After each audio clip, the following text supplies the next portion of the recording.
drop as the iron gates slam. Ain't no sunshine. Ain't no sunshine. Ain't no sunshine. Ain't no sunshine. Ain't no sunshine. Anytime. Real quick, just want to say a couple words about the homeboy on Beavz, man.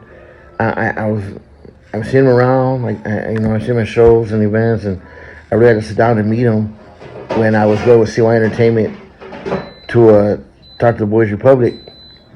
And man, he's a solid dude, man. To come from where he's come from and to give back the way he gives back, like, man, just really like, he's a solid dude, man. And I really enjoyed working with him, and it was really cool because I didn't know what to expect when I went there, and no one was trying to compare war stories with these kids. We were actually just trying to share with them, and it was, you know what I mean? Got a lot of respect for young Beavz, man. They come from where he came from, and they give back the way he gives back. Much respect. Real quick shout out to the homie Young Beavz. Y'all don't know who Young Beavz is? Check him out. He's an upcoming comedian. He just did a sold-out show in the City of Commerce at the Steven Steakhouse, man. I salute you, my boy. Check out his book, Misled Kids. He's doing it. All gas, no praise, my boy. Dale, ya sabes, homie. We're right here for you, G. Let's get it. What's up? It's Loco Pez. I want to give a shout out to the homie Young Beavz. This fool's funny as heck, man, but I want to give him props for him coming out with his book, Misled Kids. This fool had a rough life, man, and for him to be able to turn his life around like he did, I give him much respect. Much love. Young Beavz, good homeboy right there, man. He's been through a lot. He got a lot of stuff accomplished. He's still working hard at it. You know, I commend him and Janet. They both two hustlers. They're doing the damn thing. Much love and salute to both of you guys. Deuces. Man, it's a fucking rough story, homie. If you guys haven't got this book, this is a fucking good read. And I read a lot, so I don't say that about a lot of books, but this is a fucking enlightening and educating story right here, man. I just fucking finished chapter 22. I was cheering for you, man. I was fucking cheering for you. I was like, it's go time, you know what I'm saying? I'm glad everything turned out all right for you, man. You know, everybody has a lot of struggles. Some of them are different for others. You know, we don't all have the same struggles, but damn, man, this is a fucking story. If you guys haven't got this book, you guys need to get it. Beavz, saludos. What's up, Raza? It's your boy Young Beavz Comedy, and I want to show you exactly where I grew up, where your boy was raised at. Is it rolling? Yeah. I got a lot of good memories right here, man. My first friends when I was raised right here used to live actually in this house right here. His name was Kenny and Trevor. Pretty sure they don't live here no more, but right here in this alley, I don't know if you could check it out right here. It's a dead end. We used to come play with our bikes right here, ding dong ditch, all this, man. It's crazy. Good times right here. Just running up and down the streets. It was cool, you know, riding our bikes and playing hide and go seek. And as you can tell, we got the freeway right here, the 101. So you can hide literally anywhere. But you got to be trucha, man, because these bums ain't no joke right here, homie. I actually lived right here down the street, 4125. Looks a lot nicer too, man. Before, this parking was always fucking shit right here. But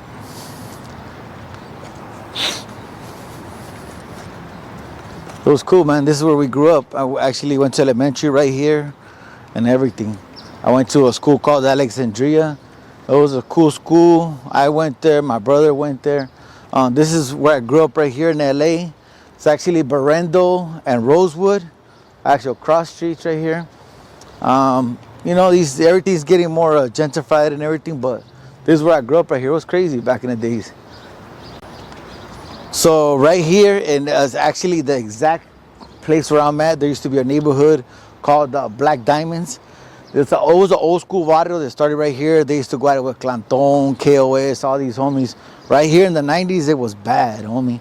There was always drive-bys, people breaking into the apartments. If you're from LA and you grew up right here, especially in this area right here, we got Clanton across the street. We used to have KOS. If you go more down to Beverly, we got the MS fools. Right here is Vermont. We got La Mirada Locals on this side. But this little street right here, and then the next street, that was Black Diamonds. So I'm gonna show you guys exactly where I grew up, which is right here, 4125. This is my humble beginnings. Now we got little scooters everywhere. Look here, I actually want to try riding one of those scooters, man. They look fun as hell. Want to give you those little scooters. I heard you just tap it or something like that, no? Yeah, I want to try that shit, dude, but ta cabrón, I might fucking eat shit, you know? So the actual place I grew up was right here, 4125.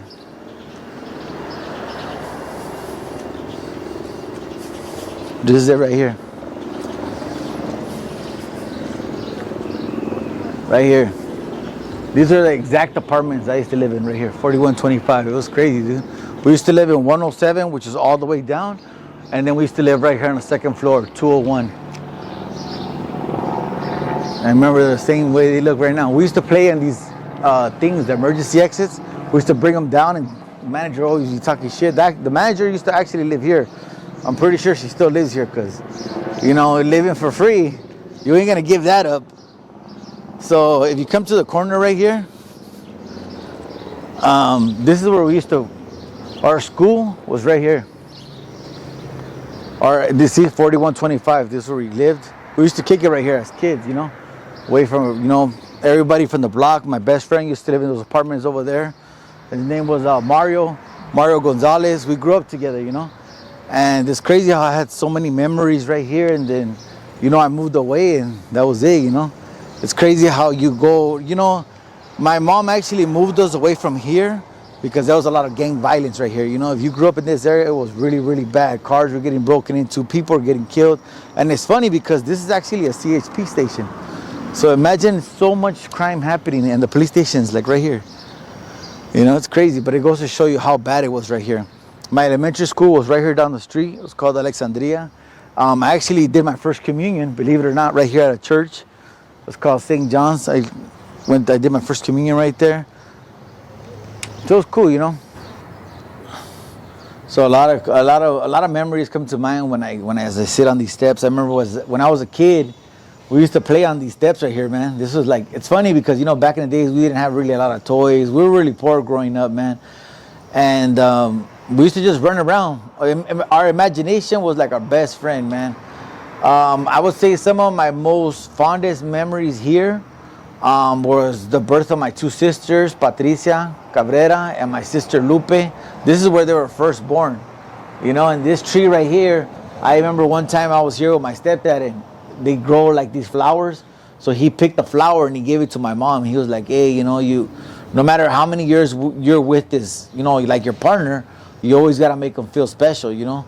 And it's crazy because it's like little moments like that, like stay with you forever, you know.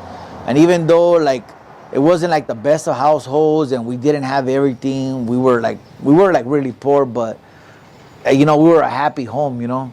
I remember I used to get babysitted right here in these apartments, and you know, I would say my most fondest memories was just being a kid, having my innocence, you know, because I feel like when I got older, my innocence was taken from me, you know. And I'm not going to blame society because I made the choices that I made también, you know, so it was partially my fault also.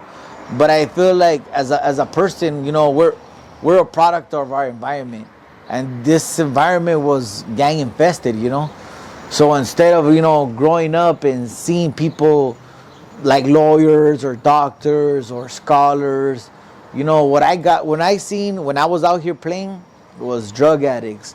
You know, I seen people robbing, breaking into cars. I seen gangsters on the corner right here selling drugs literally on this corner.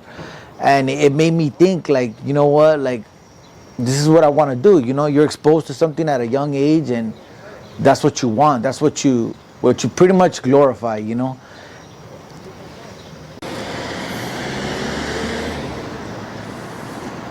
¿Qué le contamos? Buenos días. Buenos días.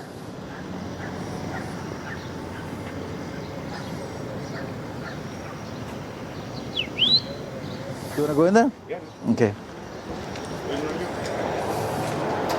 That's his heavy. That's how you saw it.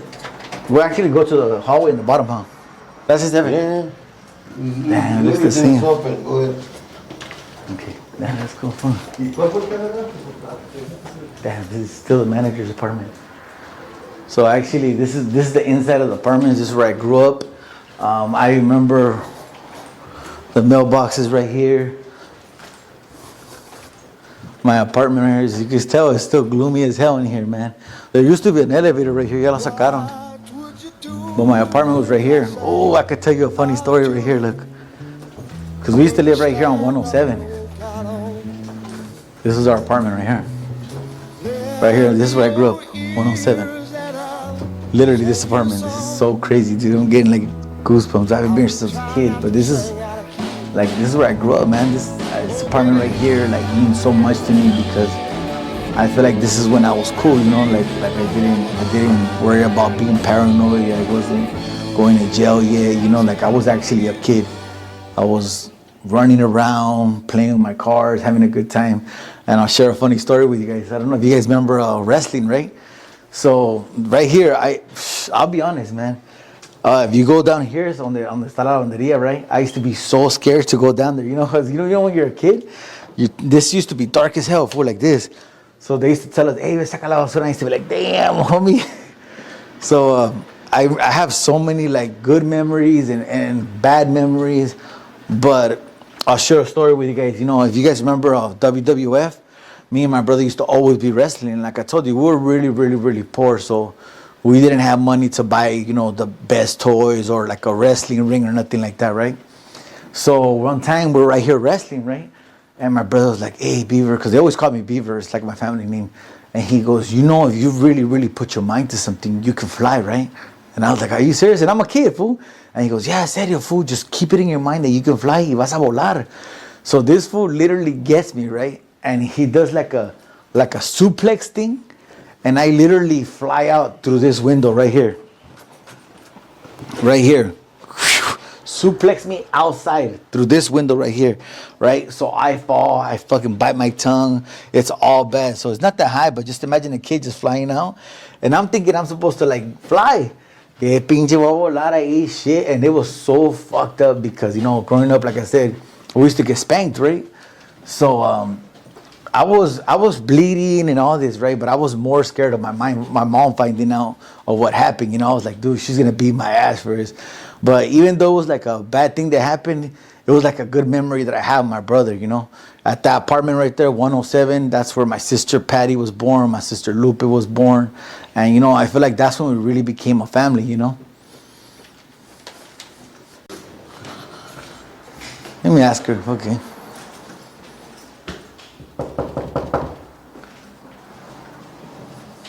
Maybe it's her. I think her name was Sonia. We gotta answer it. No, they're probably not home.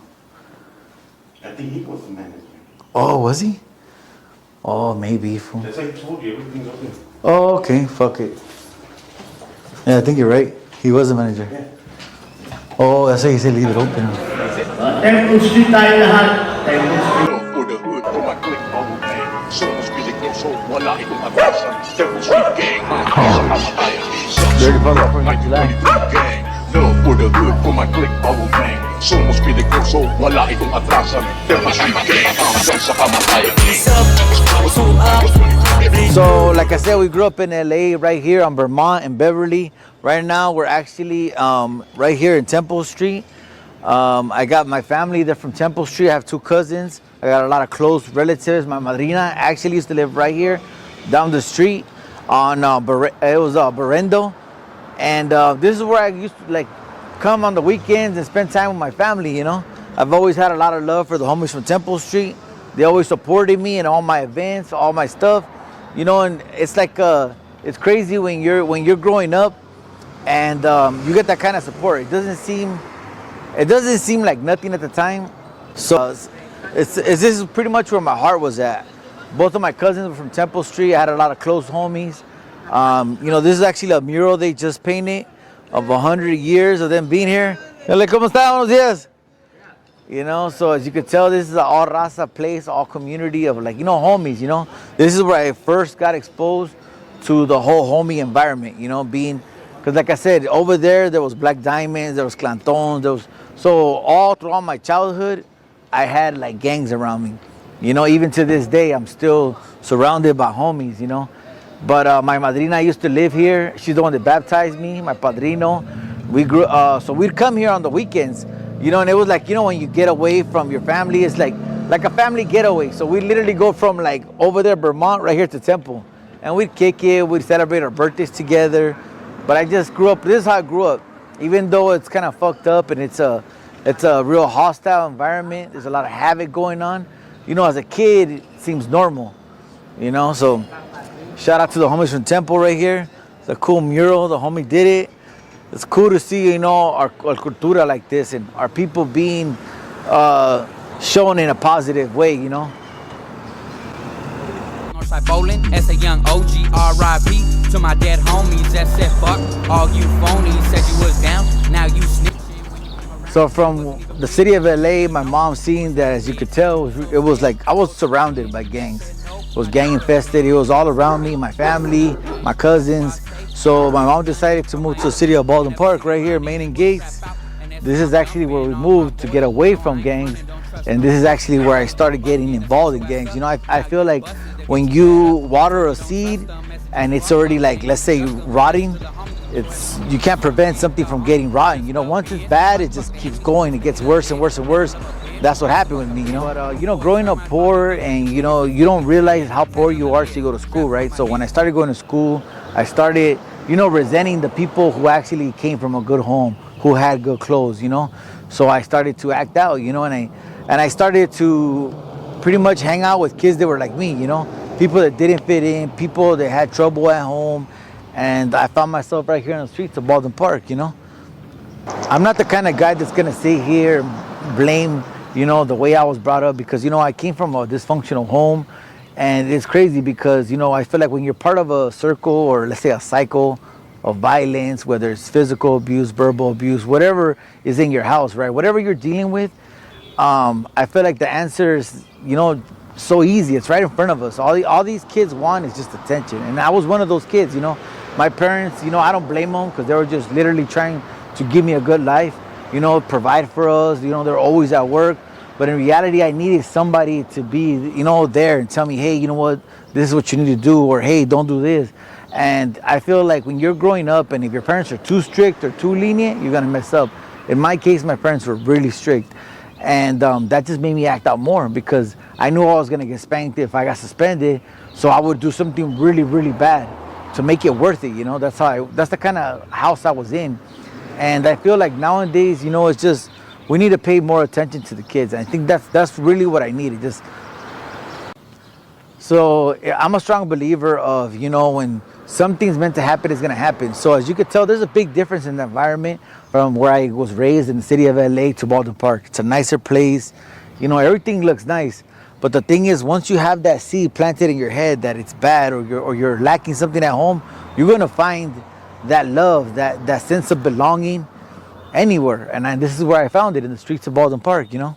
It is really where I got involved into gangs, drugs, and, you know, I started looking for an escape. So let me show you guys where I grew up right here.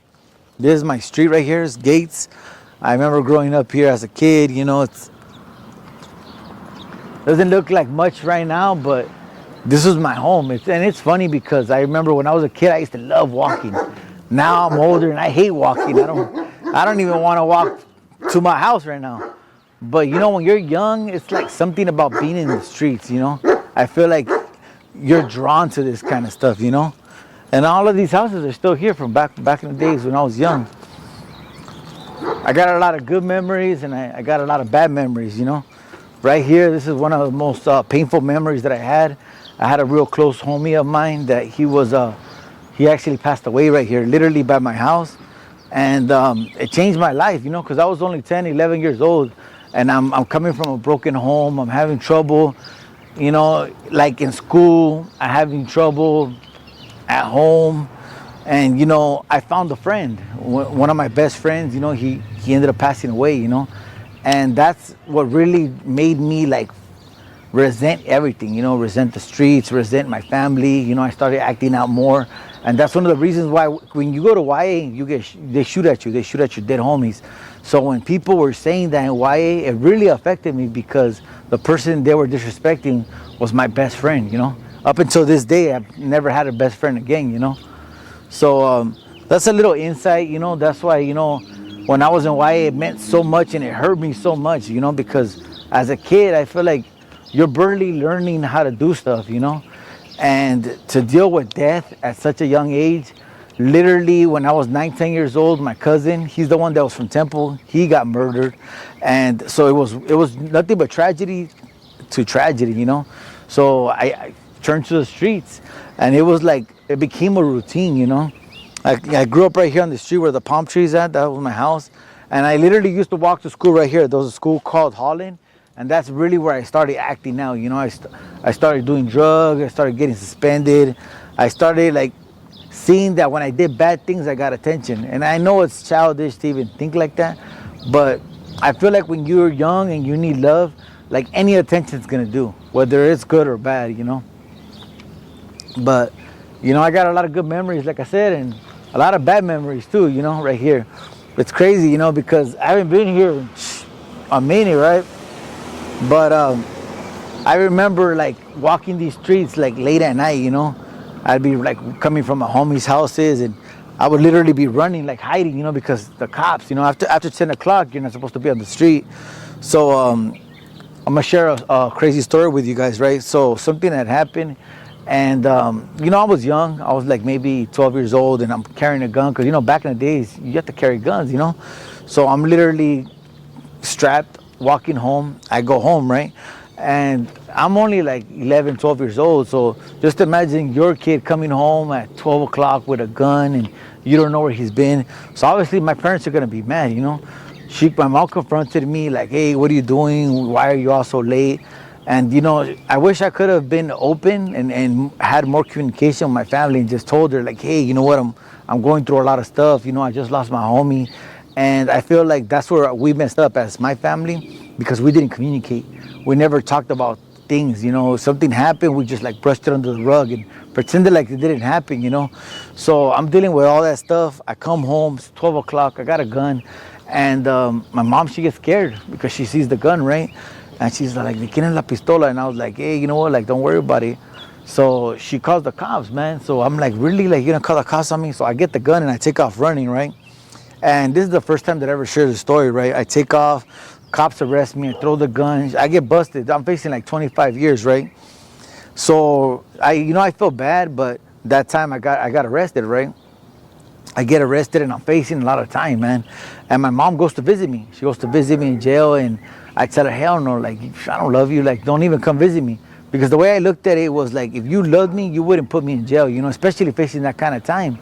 But, now that I'm older and, I'm changing my life, I'm doing better things, she didn't do nothing to hurt me. What she really did was she saved me. Because just imagine if I would have been on the streets or I would have took off, found an enemy and shot them or done something, I wouldn't even be here filming this documentary, So, I do things like this because I say, hey, you know what, at the moment, it might seem like something bad or it might seem like your family, is doing something to hurt you, but in reality, your family is always gonna have your back. Even though like I said, I found a lot of love right here in the city of Baldwin Park, but the main people that were always there was my family. My family always stayed here. They always had my back, and through it all, whether because I started going to Los Padrinos, Silmar, camp. The people that used to visit me was my mom.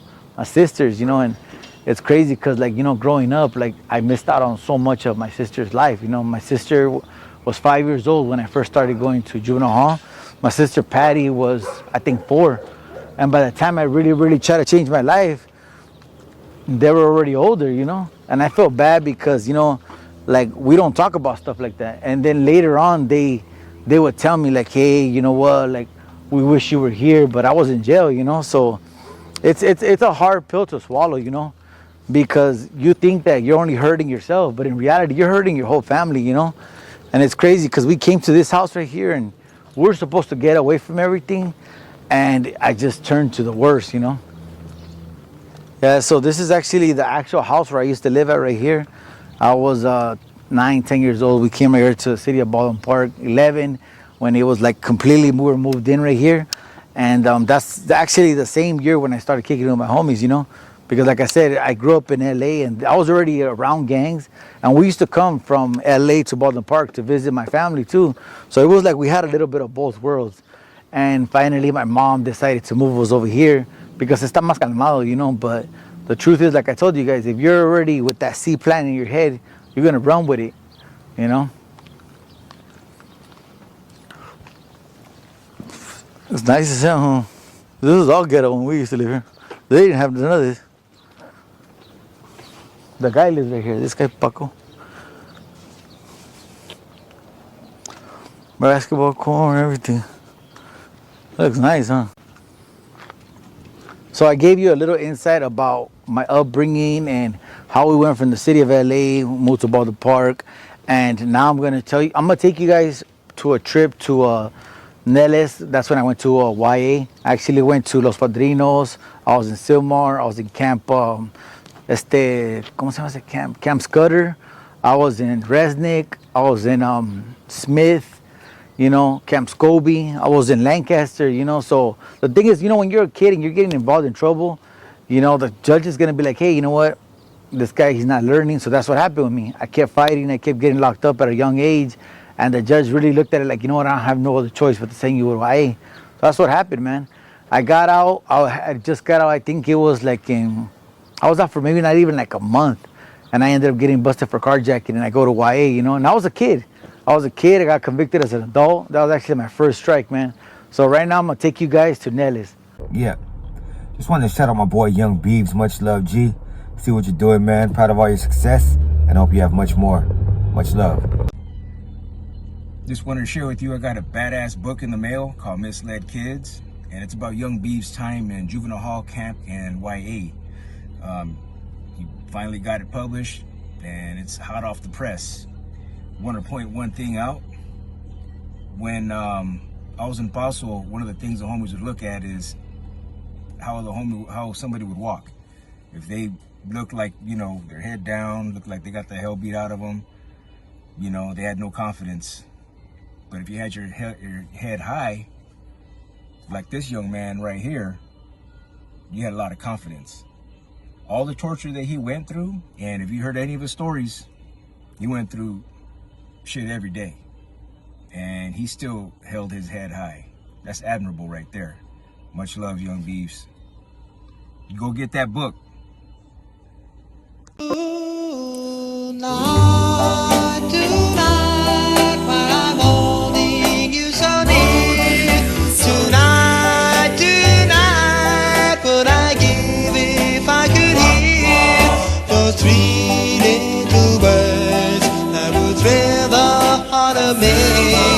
Just whisper, I love you, and we'll eternally. Tonight, more than any time before. This heart of mine seems to need you so much more. The touch of your lips, the thrill of your embrace. Keep saying that no one will ever take your place. While looking up above, I wished upon a star and prayed for a blessing from above. Well, if my wish should come true, until our life is through, I'll have you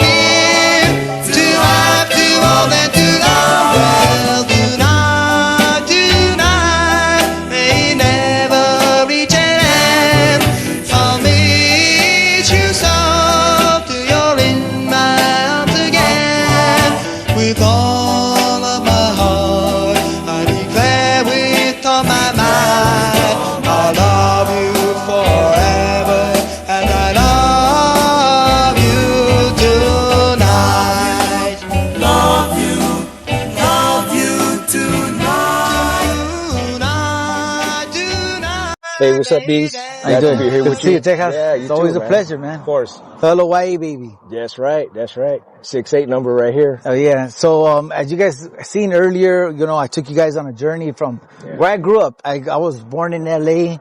I actually had family from Temple, so I took you guys right there to the spots where I really got exposed, like you said, to the whole culture, right? And then, I kept making bad choices. Like we were over there in Baldwin Park. I got involved in gangs, drugs. Like you said, you lack attention and you find it somewhere bad, Yeah. And I found it in the streets. Right. And ultimately, all those bad choices that I made, wound me up right here. Good old Freshly Nelles. What's left of it, man. Doesn't look like much now, but when I was here, man, it was crazy, man. Yeah. Now it's just all condos and shopping center, and it looks totally different. And this is just what's left. But I didn't do my time in Nelles like you and Dopes. But I know you guys, when you guys look at these structures that's left, the remnants that's left of Nelles, you can imagine the city that was here. Yeah, because it was like a city. Like you said, it was like a city. It was like a little fortress. As soon as you came in, you felt like, I'm gonna be here for a while. Yeah, right? Like you said, even Paso was like a little house. Like you had your beds, you had your kitchen, everything was there. It was home sweet home. Yeah, home sweet home. And people did years. Well, you did 4 years. I was there till I was 19. Yeah. So it's like, you're there for good, right? Right. And that's honestly, like, I honestly felt like this was gonna be just like camp.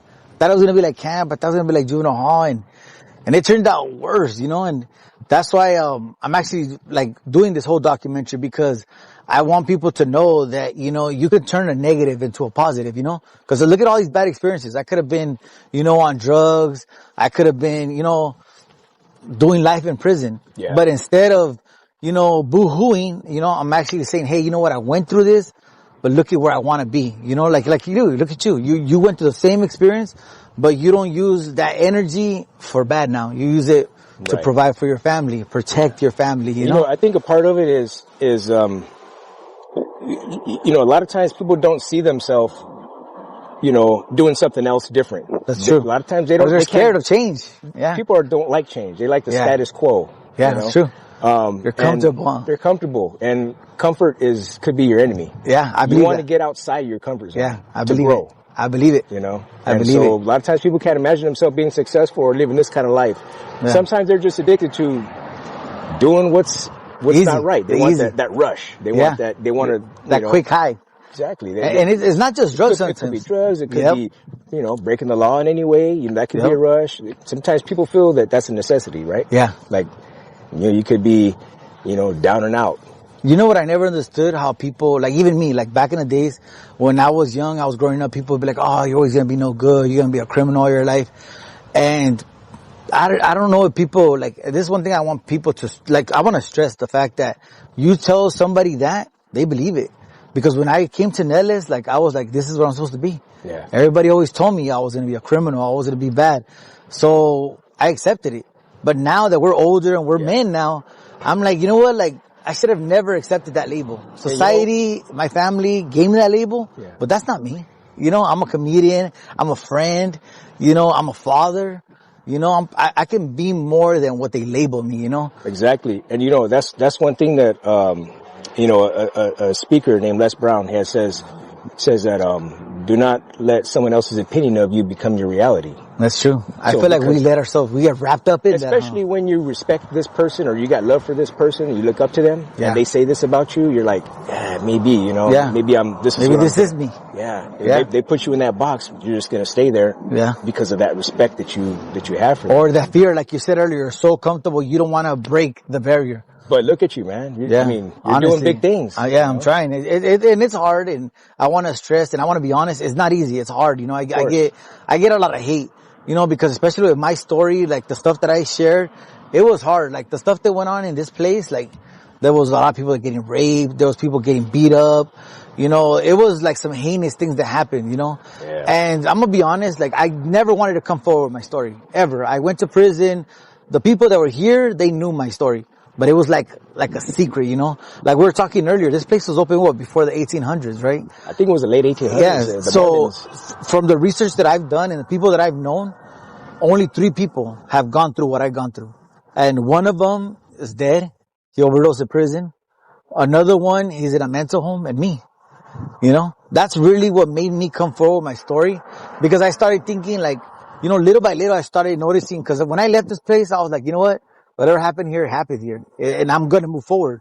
But the reality is I never moved forward. Like you said, I made this label, or like you said with Les Brown, it labeled me, and it said, you know, this is who I am. I'm a criminal. I'm a bad person. I'm going to get involved in more bad stuff. And that's what I did.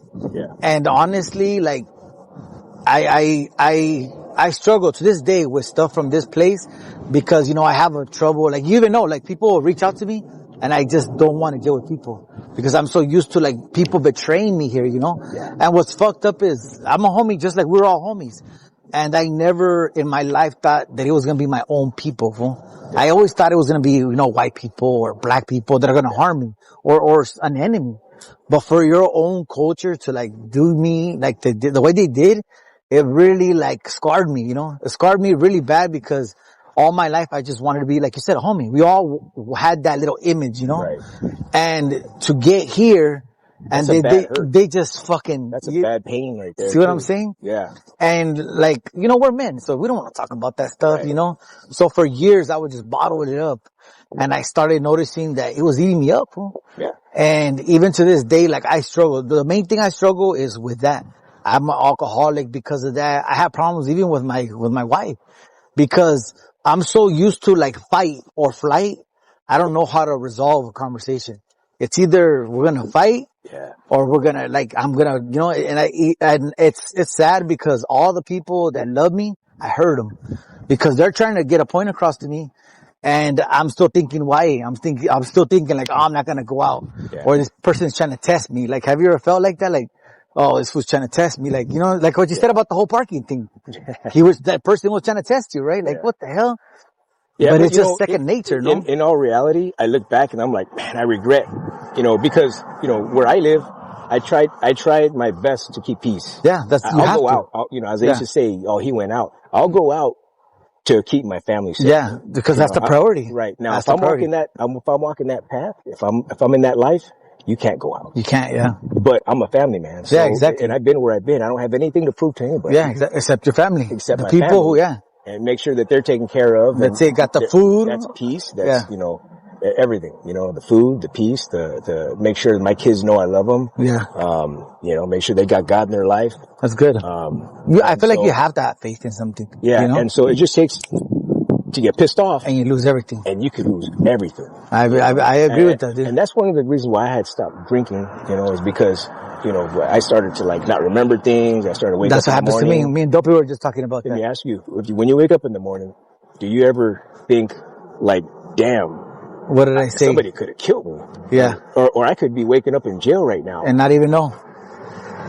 Not even know. That's true. Yeah, no, it's true. Like you said, like sometimes you have to think about it. And I'm not going to lie. Like I do feel like embarrassed sometimes, you know, like, because, you know, my wife or Dopey would be like, hey, do you remember what you did last time? I'm like, I don't know. Yeah. But you know, what people don't understand is the reason why I drink. It's not because, I want to get loaded. Yeah. I drink because like right now, you see every car, I'm fucking watching every car. And I think it's that paranoia, the sense of me being here that never left me, you know? So I think that wraps up into, you know, the main reason why a lot of people, not everybody, a lot of people just like to get drunk. But for a lot of people, it kills the pain. Yeah. To me, that's why I do it. Yeah. So like it makes you forget about the past. Yeah. I don't want to think about nothing. And you know, I want to be vulnerable. Yeah. You know, I want to be comfortable. I don't want to have to be like always watching. Like that's a hard life, you know, and you know, as I got older and I went to prison, I started maturing and I started learning like, hey, you know what, like an enemy. Yeah. I'm not going to make that just a random enemy. Yeah. Because the enemy is going to hate you for life. Right. You can't turn your back and that fool's going to not be there. In my life, I have made enemies. So I know that in a split second, that person could be like, hey, I remember that fool. Yeah. And there goes everything for me, you know? They don't forget. They don't forget. The streets never forget. And that's one thing I'm always cautious. I'm like cautious of. That's why I like to drink because it's like I feel like that's a big chip that I'm carrying, you know? Yeah. Like that weight. And not only that, but just the weight of my family. Like we were talking earlier in the documentary, like the only time I really felt innocent or like a child was when we were in LA, 107. That's the apartment I lived in. That's when I really felt like I had that innocence. Once I came here, I felt like I was dehumanized. Yeah. I didn't feel like a kid no more. I didn't feel like a human. I felt like a number, like you were a number. I was a number, right? Yeah. And I feel like it's the fact that I just kept going to jail and, you know, I never really shook it. It's always with me, you know, and even though I'm doing good things, that always stays in the back of my head. Like, man, what if that one day I'm walking or we're talking right now and somebody cashes that check, you know, somebody pulls my ticket, you know, and it's a hard pill to swallow, but I mean, it's something I live with, you know, right. And it's going to stay with me forever, you know. Yeah, I know, I can relate, you know, with the, you know, you losing self. It's kind of like when you're at that vulnerable stage in life, you know, I guess any stage any man can be broken. Yeah. You know, every man has a breaking point. Yeah. But especially when you're really young and, you know, I can tell you that I have experienced something in Basel called Jim TD. And I remember feeling like, you know, the way Jim TD was is after a riot, they'll march everybody in after fogging the hell out of you, put you on the gym floor, your boxers handcuffed behind you, and you're just there for however many days they keep you. Of course, they let you up when you got to use the restroom or to eat. But, you know, I remember all the torture tactics that they did to us. To break you and just to torture you, just to be dicks. Yeah, honestly. And it's crazy because they're adults and you're a kid. Yeah. That's what I always tripped out on. Like, when a lot of them were recruited, they were ex-military and. Oh, so that's why they had those weird shit. Yeah, that makes sense. Yeah. And I remember feeling like, I don't care what they do to me. Yeah. I don't feel like I amount to nada. Yeah. You know, right That's now, true. I don't, you know, I What don't else care can they do what to they me? do to me. Yeah. You know, do whatever you want to do. Yeah. That's Because true. I didn't feel like I was worth anything. Yeah. I That's how wasn't I like, felt. I didn't feel sad. I didn't feel like, you know, crying. I didn't feel You like. felt no, more I just like felt numbed, like huh? Numbed. That's exactly, yeah. That's how I felt. Like, I feel like places like this numb you. And like you said, it stays with you forever. Like, how old are you right now? 21.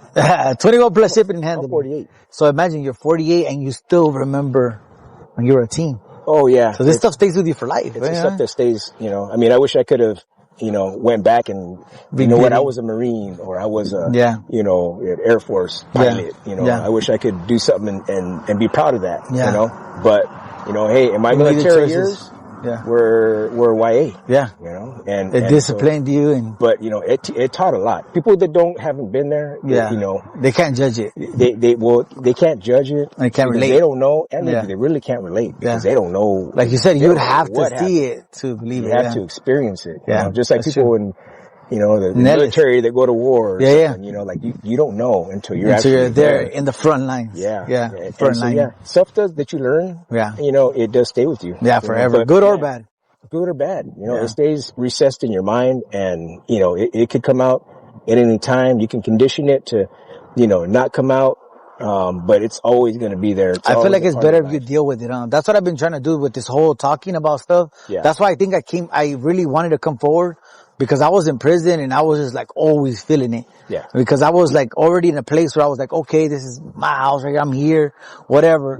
But it would still be in the back of my mind. Like, why am I here with these guys I'm literally frontlining for these people and they did this to me. Yeah. And you know, so little by little I feel like I started healing myself, but I feel like the ultimate, let's say medicine or like the pill I had to take. The ultimate therapy was me saying this, sharing my story, talking to, and I never knew there was more people like me, like us. I thought it was just me, like, oh fuck, you know, but it's cool that we have this kind of like bond, you know, we're bonded by something forever, you know? That's right. So it has been a while that you had came back to these grounds. It's been a while, man, honestly, and just looking at this place, it brings back like a lot of good memories, but a lot of bad memories, you know? Yeah. Cause I feel like this is where like it all began for me, you know? And like we were talking earlier, like I used to pick the homies over even my family. Yeah. You know, so when I came here and I went through what I went through, like you heard my story, like it was like a slap in the face. You know, I put you guys on the pedestal, like this is who I wanted to be. Yeah. And for them to do me the way they did me, it was a real, like, a slap to the face, you know, like. Of course. It hurt. Yeah. I feel bad, you know. I mean, I've heard you, you know, we've talked enough, and I've watched all your interviews before I even knew you. Yeah, thank you. On you know, your experience in this place. Like, I couldn't believe it, because that's you know, me when I first went to YA, I was coming from Houston, from Texas, and they would ask me where I'm from. I'd tell them, and then they would, you know, it could have been. I always say it could have easily been all bad for me. Yeah, because you're an outsider. Like I'm an outsider. They could have just been like, you know what, we're good. No, not even that we're good, but you know what? Let's fucking target this motherfucker. Yeah, that's true. Know? That's true. But they didn't, you know, it worked out where, like, you got embraced. I got liked. I got embraced. You know, they gave me that chance, and, you know, everything worked out. And in time, everything was, the culture here, the politics, the style, like, everything was so brand new to me that it was like another world. Yeah, it is. And so every day, man, I was learning something new about it. And then years later, I became one. Yeah. You know? That is crazy. I became a homie. You know, yeah. After a few and years. now you're good. You feel like, and you grow. So what's it called? Self-growth, right? Yeah. To where you are now. Yeah. You grow, you know, especially when you get out of your comfort zone. Yeah, exactly. When you don't stay in your cocoon, you know, this is what I'm comfortable with.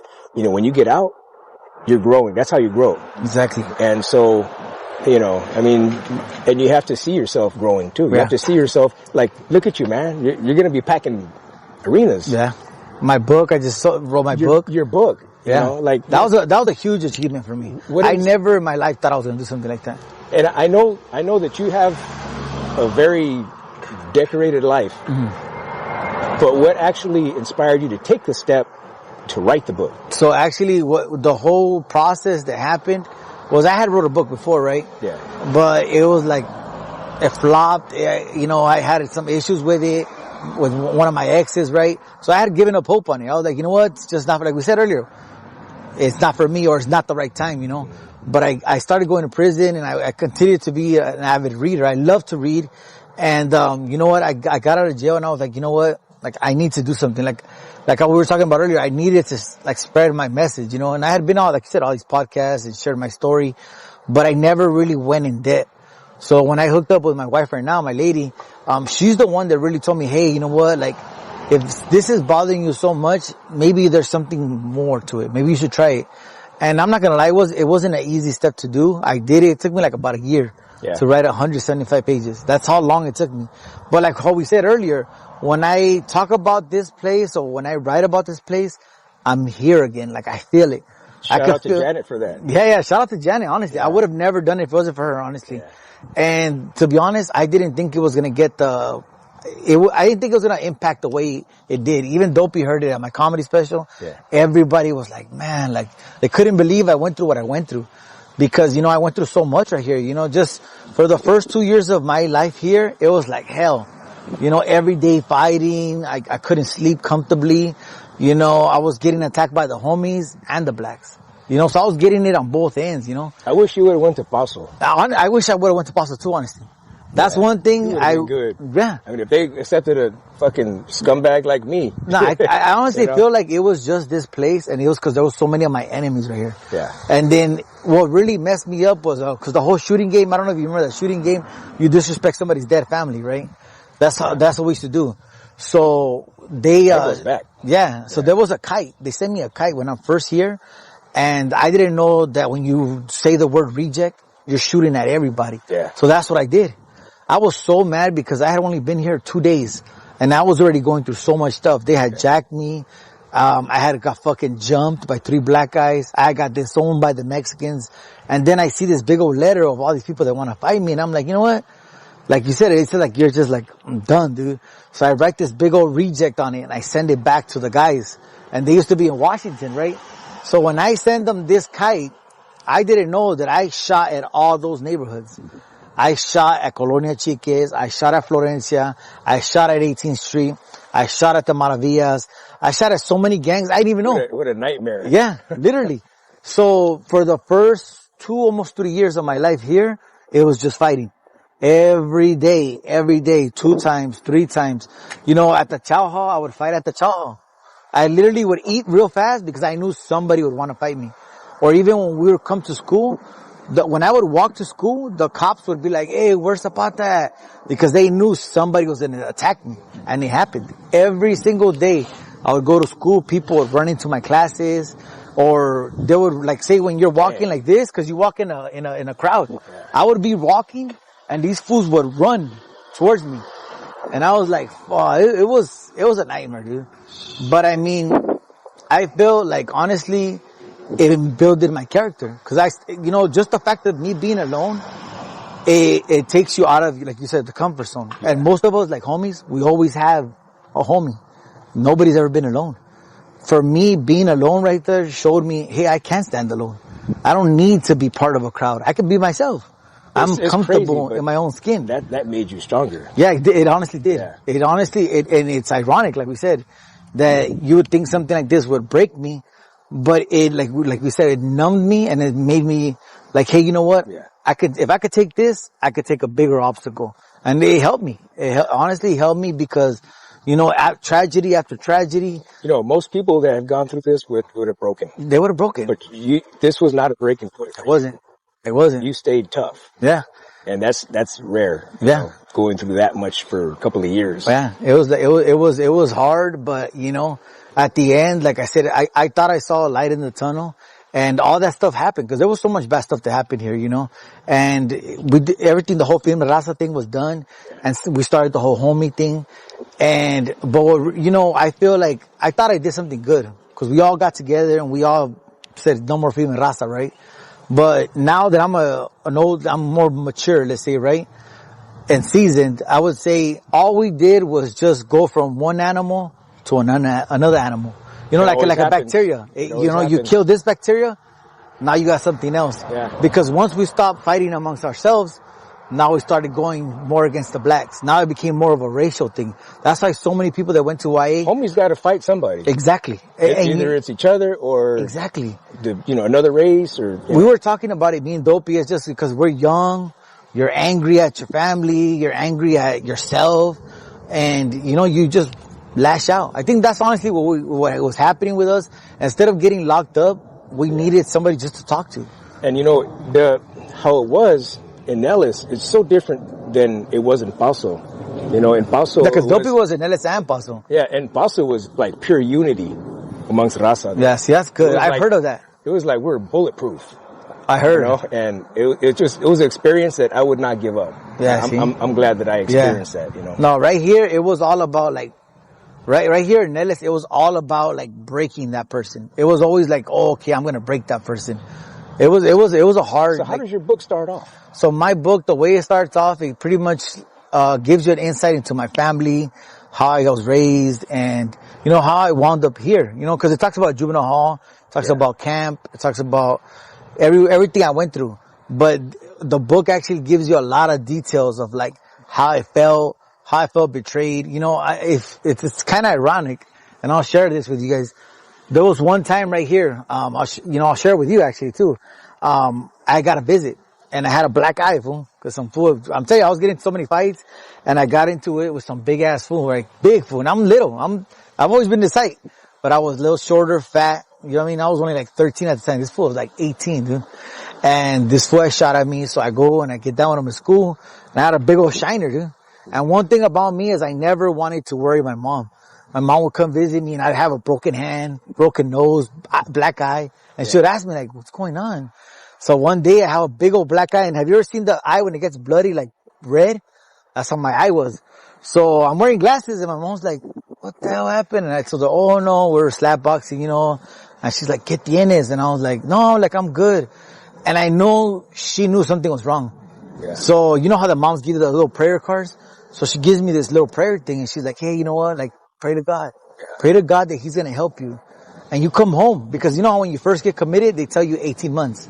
Do good for 18 months and you come home. Yeah. I got another 18 months. See what I'm saying? Yeah. That's what I'm saying. Time bomb. Exactly. So I believed her, cause my mom, and this is I've always been strong in faith because my mom has strong faith. Yeah. So I come to this very chapel actually, I get down on my knees and I pray.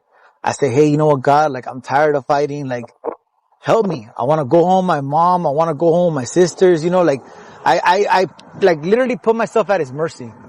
And what's crazy is that day, I go to bed, you know, I lay down and I feel good. You know, when you pray, you feel good, like that sense of like, oh yeah, I'm peace. good. Yeah. The Holy Spirit. So the next day I'm like, you know what? This worked. We're walking to chow, no fights. I walk back to the cottage, no fights. And I'm like, you know what? I'm good. But as soon as I go into a school area, it's all bad, man. I get into one fight literally, in the line. As soon as I go through the metal detectors, boom, boom, I get down with this guy from Colonia Chiques. We get into it, right? Because I had shot at them. But there was like a blind. It means that a spot where the cops can't see you. Yeah, the yeah, exactly. So I get out of that one and I'm going to my class. And then there's two other guys. They want to get down with me. Some fool from Southside Kings and a guy from Surtown. They're from up north. But I guess they had shot at me too. So I go into another blind that was called the bin. And there was a place right here in Nelles that was called the bin because it was like a hallway. And I go in there and I told them straight out, like, hey, you know what? I'm not a bitch. I said, just give me the one-on-one. Don't jump me, you know? So they did, you know, I got down one on them, another one. And I'm like, okay, God's on my side, you know? 3 fights, didn't get caught. It's crazy. True story, right? I get to my class and as soon as I sit down, there's the other guy from Colonia Chiques is in my class. And he goes, hey, homie, let's catch a blind in the bathroom. And I'm like, shit, 4 fights, one day. Break. I can't catch a break, homie. I go to the bathroom and you could hear and the teacher's like, the hell is that? And you know how homies would make noise like, to play it off. But I come out, I come out all bruised up. This is my 4th fight, fool. But I didn't get caught. So I'm feeling, hey, you know what? It's bad, but it could be worse. Yeah. It gets worse, fool. I go to Jackson, and then that's when this guy, one of my worst enemies from Monrovia, he goes up to me and he goes, hey, homie, like, I need to talk to you. And I was like, fuck, dude, like, it's gonna be bad, though. So I'm on C status, which is like, you know, the bunks is like when you're bad, right? So they call it the ghetto in Paso. Yeah, exactly. Yeah.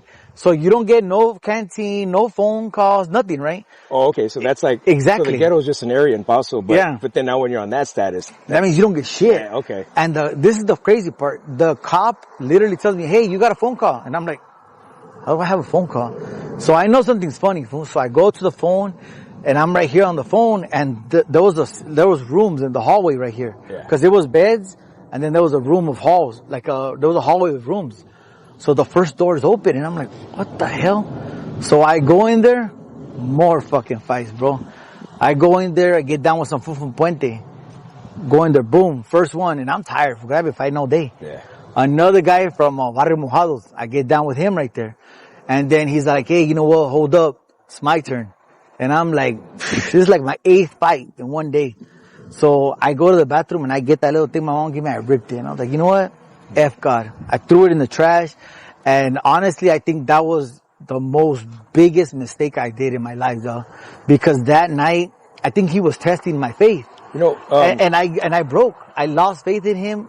I feel like if I wouldn't have lost my faith, maybe it would have turned out better. But since I broke, you know, because you know how they say God tests you. Yeah. That was my test.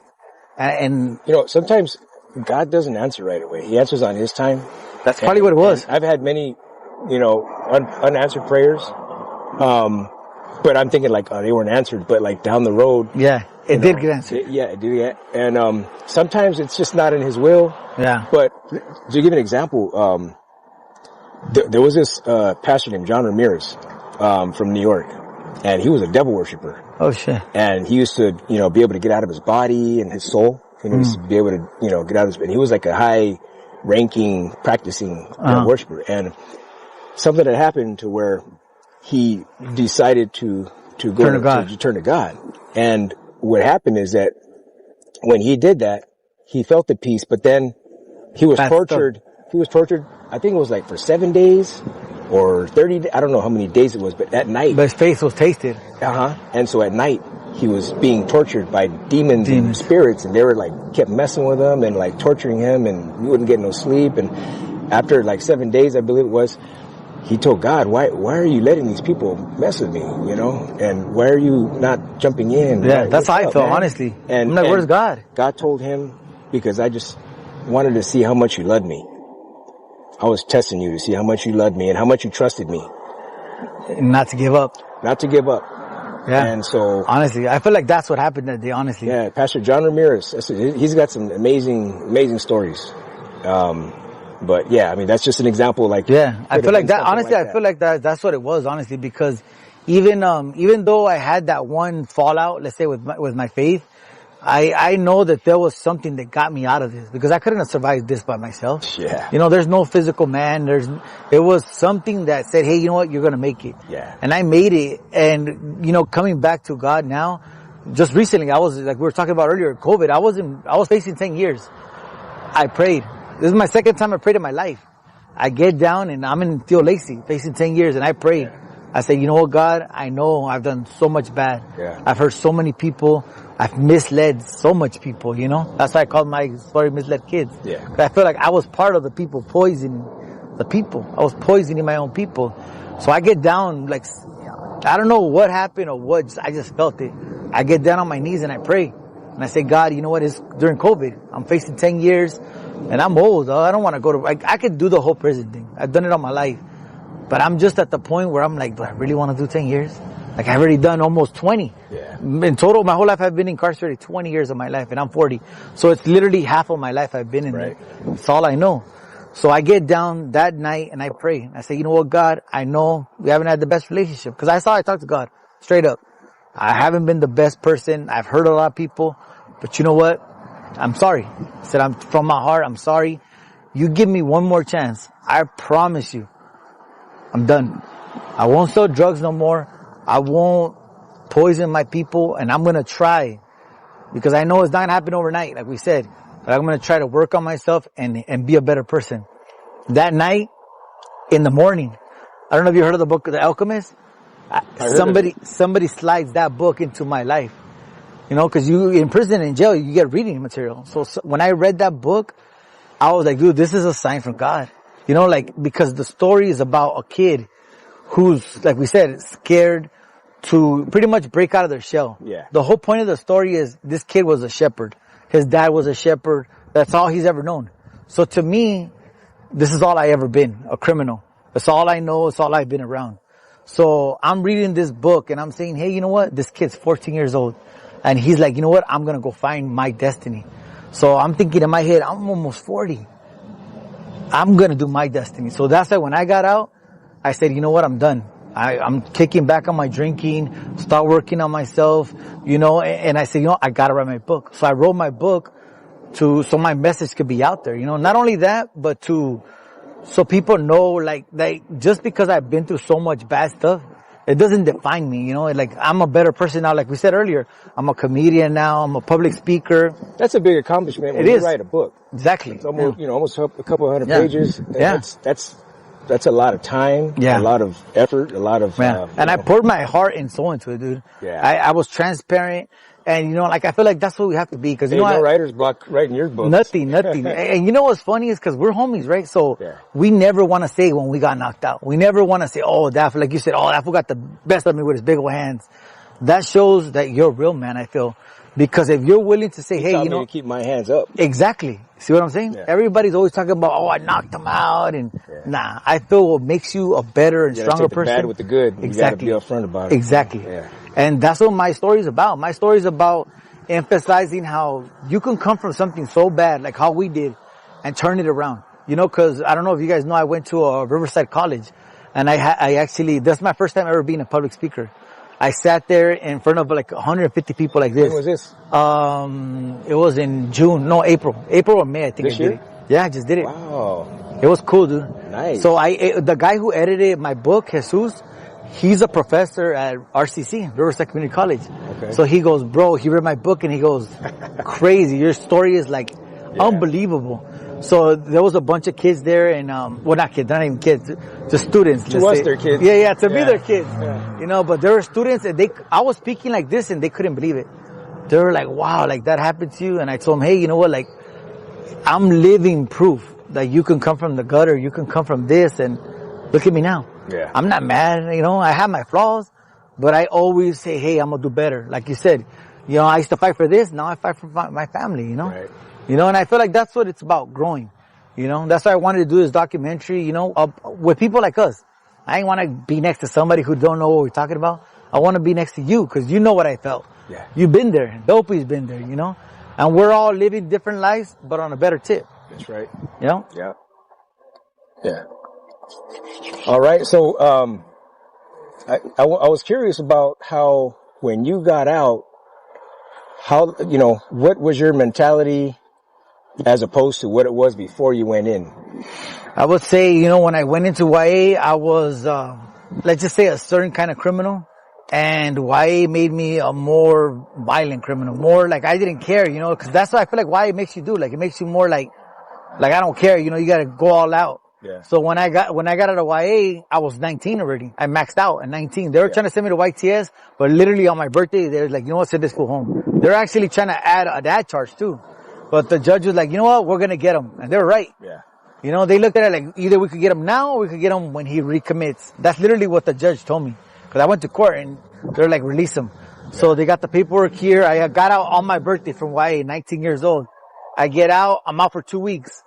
I'm only out for 2 weeks and, I'm back in the bullshit. Yeah. It was weird because when I went, I was a little kid, you know, young. But when I got out, even though I was a man I was like a boy in a man's body, though. Yeah. I had like a youngster mentality. Before I was out in the streets, running around with guns. Like I just felt like, you know what, it's my time to shine. Yeah. You know, it made me more wild. You know, so literally 2 weeks after I got out, I ended up getting recommitted. I got busted. 2 weeks. 2 weeks. That's all I was up for. You probably hardly remember them 2 weeks too. It was sad, man. It was so quick. I was like, man, like when it all happened, you know, because I feel like when you're involved in that life, you don't think you're going to get caught. Yeah. And you think, okay, you know what? I got away with this. I'm going to do this. So our plan was to hit an armored truck. And it literally turned into a robbery gone bad, you know, because we ended up robbing somebody else.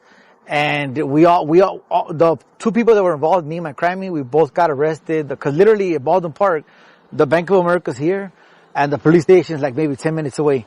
So literally when we did this robbery, boom, 10 minutes, the cops are all over us. And you know, it's all done. We're done right there. Thought through. Yeah. The whole plan was we were supposed to rob somewhere else. But like I said, it was a robbery gone bad, you know, and it could go bad like this in a second. Yeah. You know, and once you have your back against the wall, it's like, you know, so we literally we get arrested and they're trying to give my homie life. Cause I got busted with one of my homies and they're giving me only 2 years because it's technically my first commitment as an adult. But you know, I knew this homie of mine for only 2 weeks, but in those 2 weeks we used to kick it every day.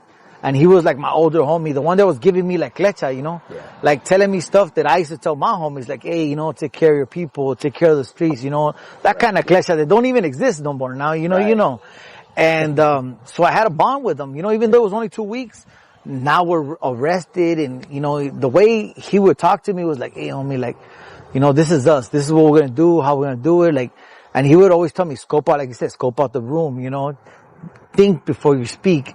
You know, so I admired this man. You know, he was a good homie to me. He had a good head on his shoulders. And I owe some of my knowledge to him, you know. But, we ended up getting arrested for this robbery and they're trying to give him life. So I'm like, you know what? I can't do much for him, but I'm going to do as much as I can. So I fight the case. Like we were saying, fight the case with him and they cut him a deal. 20 years and I get 5 years. So they're giving me more time because we took it almost to the box.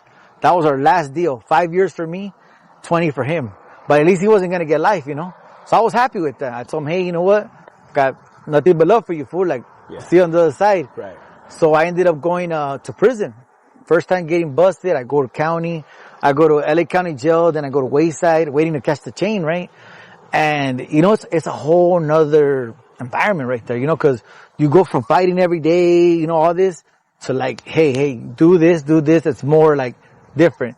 It's more calm. But when it's like a bomb, when it erupts, right? And what I always found funny was that, you know, when I was in YA, that happened with my people. And little by little, I started noticing that, you know what? Even though this happened to me, I had to be the bigger person. You know, like I said, am I going to let this experience break me? Or like we said, make me. So I let it make me a better person, you know, and I wasn't scared. That's why when I went into that environment. That tore you down and built you back up. Exactly. When I went to prison and I went to county, I wasn't scared to be alone. I could voice my opinion. Yeah. Everybody else was like, oh no, you know. I had the, you know, hey, you know what? This ain't right. Or hey, this is right. Or let's do it like this. You know, and little by little, I started noticing like, you know what? Like we said earlier, this is my label. This is who I am. This is who I'm going to be. Yeah. So I went literally from one prison term. I got out. I was out for maybe 2-3 months. Caught another 6 years. That's when I got shot in my head. You know, the story with this is, I'm in the county, right? I'm doing a violation and there's a riot. There's a riot in Wayside and we're literally fighting with the cops, because anybody who's been in prison knows that it could just blow up like this. It can county jail también, right? So some issues that happen and we're going to go at it with the cops, right? So, you know, I've always been the kind of person that says, hey, if you're going to lead by example. So it's my time. You know, I know that we're going to have to fight this losing battle. So I've always been good with words, you know. So that night before this happens, I'm talking to the homies. All the homies are back in the back of the dorm. And I tell the homies, hey, you know what? And the paisas too, cause you know, the paisas got to roll with us too. So I told all the homies and all the paisas, like, hey, you know what? I know that there's a lot of tension between the paisas and the homies. I know the paisas don't want to jump because they look at it like the homies just pick on the paisas. But I told them straight out, I'm going to be honest with you. I'm a paisa just like you. My parents, they're from Mexico. That's why I don't treat you different. Because you know what? You could be my dad. You could be somebody's dad here. You are somebody's dad. So I said, instead of bickering amongst ourselves, let's find the common ground. Let's find the common place we need to be. So, and I told them, you were there as an ambassador. Yeah, I was literally there, and I told them straight out. I was like, hey, you know what? Tomorrow is going to be bad. I said, we're going to lose, and you know what? We're going to lose our stuff. A lot of us are going to get hurt. You know, a lot of us are going to go to the hole. Yeah. Some of us are going to get hurt. Some of us, I said, hopefully nobody dies. But I told them straight out, I can promise you one thing. Tomorrow, when we do it, I'm going to be the first one. I said, I'm going to be the first one that's going to go. The Chicano Lionheart. Or I went in there, dog. I was the first one to rock and roll. And I made sure I was the last one out. And that was Mel Gibson. Yeah, Mel Gibson type of shit. And the only reason why I did it was because I feel like people needed that push. Yeah. You know, and I told them straight out. Words are very powerful. Exactly. I learned that at a young age that you could do a lot of damage. Words can make or break. Exactly. And I always use my, let's say, my tolica, that's what you call it, to help. Because, you know, I've been in a lot of situations where we're losing. And I would tell the homies, hey, you know what? There was one time where we had 2 soups. And with 2 soups, we fed 30 motherfuckers in the day room. And I told them, look, I know we don't got nothing. One noodle for you, one noodle for you. Literally, we blew it up. Hey, and I told them, hey, because we're going to riot. Let that sit there forever, huh? Hey, we let it blow up forever. Yeah. And what was crazy was that night we were going to riot. Yeah. And I told the homies, hey, you know what? I know tomorrow's going to be bad, dog. And I tell them, but just know, I'm going to go first. So if you're scared, I'm scared too, bro. But we're going to make it. And if we stick together, we're going to pull out. And sure enough, with that one sopa we all ate, the next day we're rocking and rolling, man. And it's crazy because I always felt that's where I was supposed to be. Like I never thought I was supposed to be here. You know, talking to you guys. My whole life I thought I was going to be a criminal. I thought I was going to be in prison my whole life. I thought that's where I belonged, you know. But little by little I started seeing more and more detachment. You know, the longer I stayed, the older I got. I started seeing how, you know, the old ways of how I was, let's say, talked to and let's say taught, disappearing. You know, and I remember the last time that I was in prison, I talked to this guy and he looked at me and he's like, man, we're dinosaurs. And I was like, what do you mean? And he goes, little by little, we're getting extinct. And this is when this whole hip hop era started coming out, right? And he goes, our job is just to have the torch and pass it to the little homies. And I told him like, well, shouldn't we tell him like, hey, you know, don't do this, like, don't kill our culture, you know? But literally what he told me was like, we can't. You know, all we do is give them the basic tools and they're going to carry it. If they decide to sag their pants or cut their hair a certain way, they're going to do it. Or start using some other language. Exactly. They're never meant to be. They're going to do it. You know, and a lot of people talk shit about it, but it evolves. You know, and it's always going to evolve. Right? It's going to evolve. Everything evolves. What's happening now, we literally predicted it years ago. Yeah. You know, like everything, you know, good and bad. So, I see some, you know, little homies still trying to keep the culture alive. Yeah, I see it, you know. Yeah. But then there's a lot of them that, you know, they're starting to say this. Yeah, they're gonna extinguish our culture. And I feel like it's the culture has started from the early 1900s. Exactly. To the Zoot Suit riots, to the 60s and 70s and 80s and 90s and early 2000s, and then boom, I think it's disappearing. Yeah, it is. And if we don't keep it alive, extinct. it is gonna get extinct. Because now they're going this stilo or that stilo. But it's not the Chicano stilo. Little by little it's disappearing. And even though, like we said, you have that Chicano stilo, you could still be good. Like you could take pride in it. Because I'll be honest, like if it wasn't for me going to prison, I wouldn't have never looked into my race. I would have never wanted to figure out where I came from, my bloodline. On the streets, I was just me. But little by little, even though it was a bad place, I learned good things. I learned manners. I learned to be polite. Hey, excuse me. Sorry about that, man. Excuse me. That's dying out too. People don't do that. People don't care. People think that's weak. Even in stores, like, people say, oh, excuse me. People don't say it. They just go right in front of you. I can't stand that because I feel like, come on, bro, just be common courtesy. Right. It's sad. It's sad that less and less of it. Less and less. The other day I held the door for some lady and she was mad. She said, don't hold the door for me because my husband gets jealous. And I was like,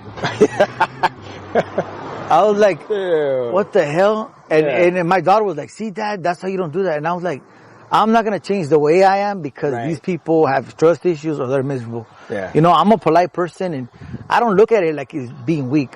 To me, being polite, being courteous, being respectful, that's strong. That should never go. Exactly. Like we were saying earlier, like the whole thing with a woman, like, hey, you know what? I'll give you a place. I'm not trying to disrespect you. Nothing's cool. You be respectful, because at the end of the day, it's like you should know your boundaries, And I feel like now there's no boundaries.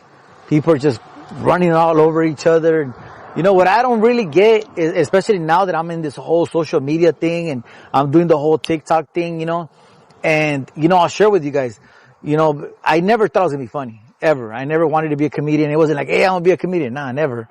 If you know me from prison, I was a real quiet person. Real quiet. I talked here and there, fool. I wasn't like how we're joking around right now. Nah.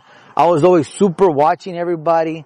Always like that. I was always an observer, But, I look at it like that's my persona when I'm in jail.